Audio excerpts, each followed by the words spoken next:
तो last time जो हम लोगों ने कंसेप्ट पढ़ा था उस पर एक क्वेश्चन देखेंगे। क्वेश्चन क्या है? A particle is moving in X Y plane, its X and Y coordinate vary with time as X is equal to 2t⁻² and Y is equal to t³। Here X and Y are in metres and t is in seconds, यानी कि time. Find average velocity between t बराबर 0 and t बराबर 2 second. अब देखिएगा, जो x यहाँ पे जो पोजीशन है वो टाइम डिपेंडेंट है, इंडिपेंडेंट ऑफ टाइम नहीं है। यानी कि जितना देर बाद हम लोग देखेंगे t का वैल्यू 2 पे, t का वैल्यू 3 पे, तो t का स्क्वायर बढ़ते जाएगा, तो x भी बढ़ेगा। तो टाइम जितना ज़्यादा होगा उसका x कोऑर्डिनेट उतना ही ज़्यादा होगा। सिमिलरली टाइम जितना ज़्यादा होगा y कोऑर्डिनेट भी उतना ही ज़्यादा होगा।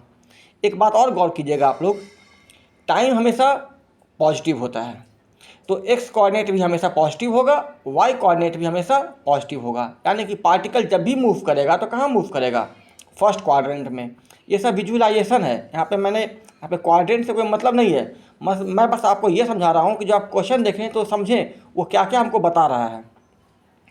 तो हम लोग निकालेंगे भाई, पहले जो है वो कह रहा है कि t बराबर 0 से t बराबर 2 के बीच का एवरेज वेलोसिटी निकालो। तो पहले हम निकालेंगे पोजीशन। तो यहाँ पे पोजीशन किस पे डिपेंड कर रहा है? टाइम पे। तो बस कुछ नहीं, हमको इनिशियल पोजीशन निकालना है। तो x का वैल्यू और y के वैल्यू में t का वैल्यू 0 पुट कर देंगे, ठीक है। तो हम लोग जानते हैं कि पोजीशन वेक्टर को लिखते हैं xi cap plus yj cap, क्योंकि यहाँ पे जेड एक्सिस के अलॉन्ग काम नहीं हो रहा है, इसलिए हम लोग 2 डायमेंशनल मोशन डील कर रहे हैं, ठीक है। तो x का वैल्यू कितना है? 2t², y का वैल्यू कितना है? t³। तो जो पोजीशन वेक्टर होगा, जो पोजीशन होगा पार्टिकल का, वो कितना होगा? 2t² i cap plus t³ j cap. अब हमको निकालना है इनिशियल पोजीशन, यानी कि जब पार्टिकल चलना शुरू किया था, यानी कि जहाँ पे ऑब्जर्वेशन शुरू हुआ था उसमें पार्टिकल कहाँ पे था, उसको हम लोग रिप्रेजेंट कर दिए हैं r0, यानी कि initial position of the particle.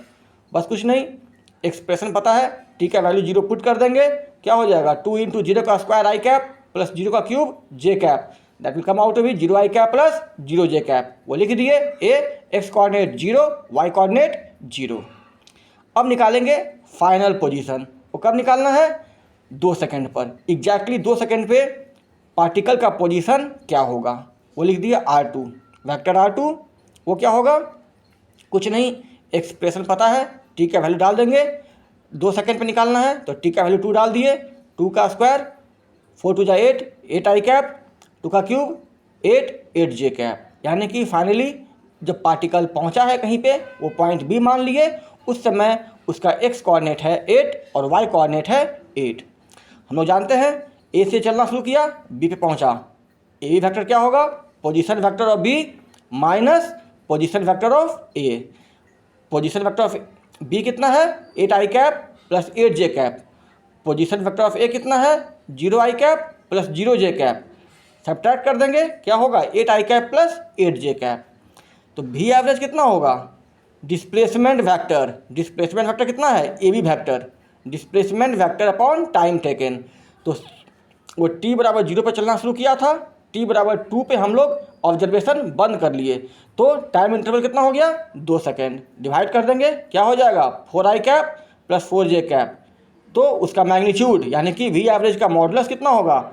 √2 का स्क्वायर, सॉरी 4 का स्क्वायर प्लस 4 का स्क्वायर, कितना हो जाएगा? 4√2 मीटर पर सेकेंड।